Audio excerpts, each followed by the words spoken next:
7 de la mañana, 4 minutos. Nuestro primer invitado está en Quito, el asambleísta de la Revolución Ciudadana, Jofre Poma. ¿Cómo le va, asambleísta? Buenos días.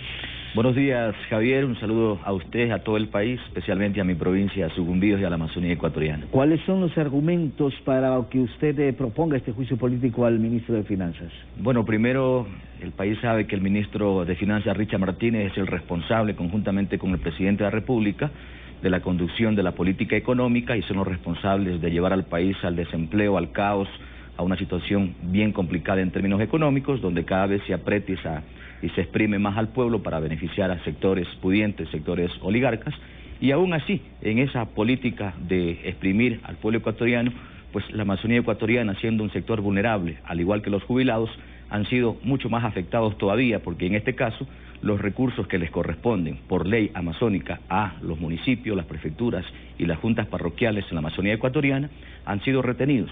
Las transferencias no se han hecho en su debido momento. Tenemos la información tanto emitida por el mismo Ministerio de Finanzas como por el Banco Central y por el Consorcio de Municipios Amazónicos, donde nos demuestra de que los recursos que le corresponden por producción de cada barril de petróleo, $2, se han quedado no sabemos en dónde. Y por eso es que le hemos planteado un juicio político al ministro, porque esos recursos de la Amazonía no se topan, mi estimado Javier. Van directamente a los gobiernos autónomos descentralizados de la Amazonía, si no me equivoco, ¿verdad? Sí, son preasignaciones que están garantizados en la Constitución, en una disposición general, y son sagrados, son intocables, nadie los ha tocado, pero esta vez los han retenido, no les están yendo. Estos dineros van 100% a obra, y es el dinero que está haciendo falta para dinamizar la economía, para contratar la obra, para generar empleo, etcétera, etcétera, en la población más pobre del país, que es la región amazónica. Y la que más produce o la que más riqueza genera a través del petróleo. En este momento la economía del país, y los economistas lo saben, está dependiendo de la exportación petrolera, de la producción hidroeléctrica, que también está en la región amazónica, y de la minería, es decir, la región que más aporta y sostiene en estos momentos la economía del país, la están tratando de esa manera. Y no se diga con los programas y la política que le corresponde al gobierno nacional, como la vialidad. Javier, estamos incomunicados en este momento, no hay paso por la vía del Aguagrio a Baeza y también por la vía que va al Tena, es decir, estamos cerrados por todo lado, con un trato inhumano, con un trato realmente de vergüenza, de llorar de parte del gobierno central, y aún así le han metido mano a los recursos que les corresponden por ley a los amazónicos. Ahora, el ministro Richard Martínez acudió a la Comisión de Participación Ciudadana de la Asamblea Nacional y aseguró que, mejor dicho, primero defendióse del pedido de juicio político, dice que no tiene razón de ser, y aseguró que 110 millones de dólares recibieron los gobiernos amazónicos en enero. ¿Es verdad esto? Mire, tengo aquí en este momento un documento del Consorcio de Municipios Amazónicos, tengo también aquí la certificación que me da el Banco Central hasta el mes de mayo. Hasta el mes de mayo debieron haber depositado 160 millones de dólares. 160. 160 hasta el mes de mayo. Si se depositaron 110, como dice el ministro, en enero. No, es que no se depositaron en enero, mi estimado Javier. Las certificaciones tanto del Comaga como del mismo Banco Central, apenas en la suma total al mes de mayo se depositaron 89 millones de dólares. Tengo las transferencias que se hicieron a cada junta parroquial, a cada municipio y a cada gobierno provincial. El ministro ha reconocido en una entrevista del viernes anterior de que, si bien es cierto, hay problemas fiscales económicos y que están transfiriendo de a poco, reconoce de que ha incumplido, de que ha cometido en este causa la causal, y dice que no es responsable pensar, o es irresponsable pensar, de que volando de la cabeza a él se resuelven los problemas. Estos recursos, mi estimado Javier y país entero, no van al presupuesto general del Estado, justamente para evitar que le metan mano, pero a estos recursos los han retenido. El ministro sabe que ha incumplido y lo único que está haciendo es obviamente defendiéndose. Si es que tanto dice él que ha cumplido, pues perfecto, que no bloquee en la Asamblea, que no arme condiciones para que no se procese y que demuestre entonces en el juicio político lo que él está diciendo. Eso es lo que nosotros planteamos como amazónicos. Nosotros tenemos las documentaciones oficiales, Javier. La producción petrolera está oscilando en 16 millones de barriles de petróleo por mes. Significa que mensualmente se tienen que entregar 32 millones de dólares. No los 100 que dicen, nunca pudieron haber entregado 100 millones en enero. Porque o sea, 110 millones, dijo el ministro en la Comisión de Partido, Me imagino que con los atrasos, no sé. Puede ser que, o tal vez sean otras transferencias. El ministro de Finanzas, claro que está mintiendo, porque yo tengo aquí, Javier, yo tengo aquí las certificaciones. Por eso se lo pregunto, ¿no? Sí, certificaciones del mismo Banco Central firmados por la gerenta general del Banco Central, que me dice que hasta el mes de mayo depositaron apenas 89 millones de dólares. La mitad de lo que le correspondería, la mitad más o menos, ¿no? Sí, porque la partida presupuestaria que está en este año, de acuerdo a la producción petrolera, son alrededor de 400 millones de dólares. Es decir, que hasta el mes de junio, que es mitad de año, debieron haber depositado 200 millones y no lo han hecho. Y lo saben, las juntas parroquiales, los municipios. Yo me he reunido ahora en Baeza, en Sucumbíos, en Napo, en Orellana, y todos los alcaldes y los prefectos saben que no están los depósitos completos. Ahora, normalmente esto va al Banco Central, el Banco Central distribuye, ¿o me equivoco? Sí, efectivamente. Así es el mecanismo. Sí, pero el Banco Central distribuye lo que le llega. En otras palabras, no ha llegado completo. En alguna parte se quedaron los recursos. Y el ministro es el que sabe, pues, el que está pendiente de los ingresos y egresos de los recursos económicos. El ministro sabe perfectamente, Javier, y el país conoce también, pues, que aquí le han metido mano y lo saben. Y por eso están haciendo un sinnúmero de lobbies.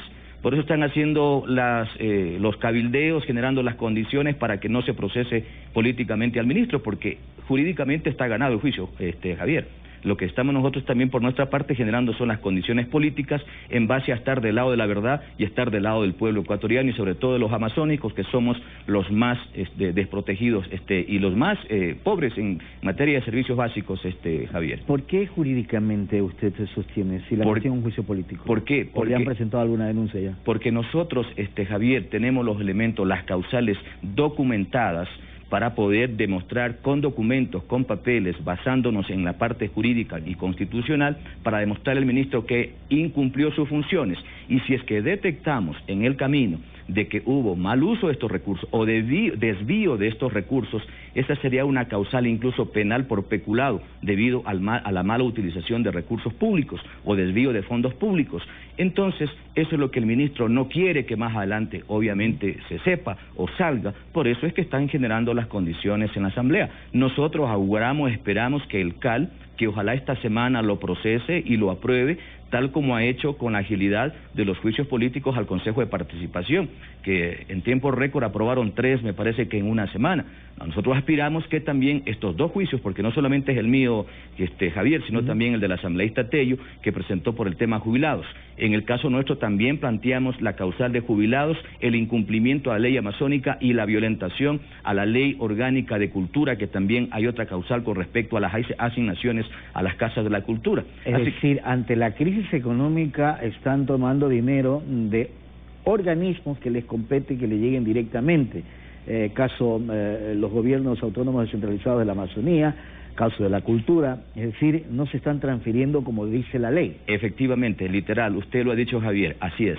Ante esta situación que no tienen nada que ver, porque en el caso de la Amazonía son preasignaciones, van a una cuenta especial en el Banco Central. Y no se transfiere inmediatamente, creo que es el 94% más o menos. Así es, se transfiere de manera inmediata hasta el 10 de cada mes. El Banco Central simplemente transfiere lo que le llega, la retención no está en el Banco Central, en otra parte está la retención y el ministro sabe dónde están haciendo la retención.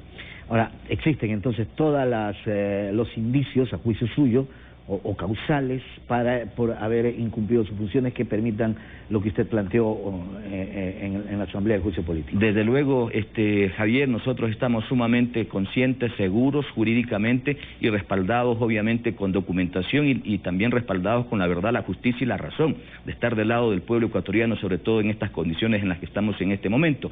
Pero además también hay un elemento que es público, que es la acción del ministro, que la semana pasada fue a la Asamblea, pues porque no iba, lo llamaba todo el mundo, todas las comisiones y no iba, y fue el ministro para tratar un poco de apaciguar las cosas con los jubilados. Los jubilados que están en huelga de hambre hablaron conmigo porque por petición de ellos, también incluí la causal de no pago jubilaciones y que se instalaron en huelga de hambre porque el ministro les mintió, después de haber hecho una carta o una acta con ellos, les mintió que les iba a transferir aparentemente alrededor de $3 millones semanales y no lo ha hecho, aun cuando hay 350 millones presupuestados para ellos en el pago a las jubilaciones. ¿Y qué dijeron los jubilados? Y así están de radicales en la Asamblea en este momento, en la huelga de hambre, de que no van ya a aceptar ningún engaño, ninguna carta, ningún documento, porque están cansados del engaño, del ofrecimiento, del diálogo, y de ahí no se levantan hasta que no les paguen todo. Así de sencillo. De hecho, los jubilados están en una situación complicada, porque lo que se ve en imágenes siempre es el abandono en una huelga de hambre, que lo tienen acostados o durmiendo en los portales, o sea, una situación difícil. Es un acto inhumano que está haciendo el gobierno nacional con los jubilados. Javier, está presupuestado, hay 350 millones de dólares en el presupuesto general del Estado. ¿Qué está pasando? ¿Por qué no les pagan?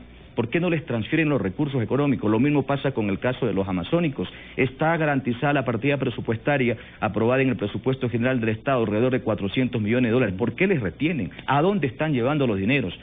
La gente se pregunta, ¿y dónde están las obras también, no? Claro. ¿Qué están haciendo con la plata? ¿A dónde están destinándola? Ahora, asambleísta, después de esto, ¿qué es lo que usted espera dentro de la Asamblea Nacional? Porque, claro, acude a la Comisión de Participación el ministro, explica o da sus razones, pero estas no las convence a usted, ni a mí, o a un otro asambleísta, me imagino. ¿Qué es lo que viene después? Mire, en la Comisión de Participación, algunos asambleístas estaban esperando aparentemente las respuestas, porque yo presenté un día antes de la comparecencia de él, yo presenté el día miércoles 23 de julio, él acudió el martes 24 con la intención de apaciguar las cosas. Resulta que no todo el mundo, y todos los asambleístas, nadie salió convencido, de tal manera que ese mismo día en la tarde le pusieron otro juicio político a él por incumplimiento a funciones con respecto a pagos jubilares.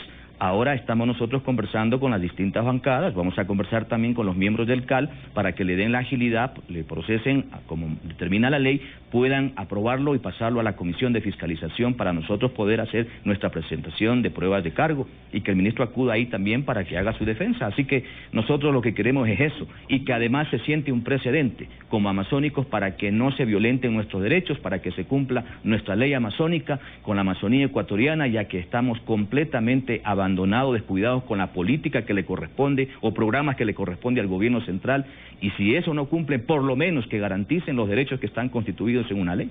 Asambleísta, quiero agradecerle por haber estado con nosotros esta mañana, que tenga buen día. Gracias a usted y gracias a todo el país y sobre todo a mi provincia y a la Amazonía ecuatoriana. Jofre Pomo, asambleísta de la Revolución Ciudadana y ser proponente del juicio político al ministro de Finanzas. Son las 7 de la mañana con 16 minutos. Vamos a hacer una pausa y enseguida regresamos. Estaremos dialogando con el director de Unidad Popular, Giovanni Atariguana. A propósito, él ha presentado una denuncia contra el presidente del Consejo de Participación Ciudadana y Control Social. Desde el punto de vista jurídico lo vamos a analizar, cuáles son los motivos que lo llevan. Ya volvemos.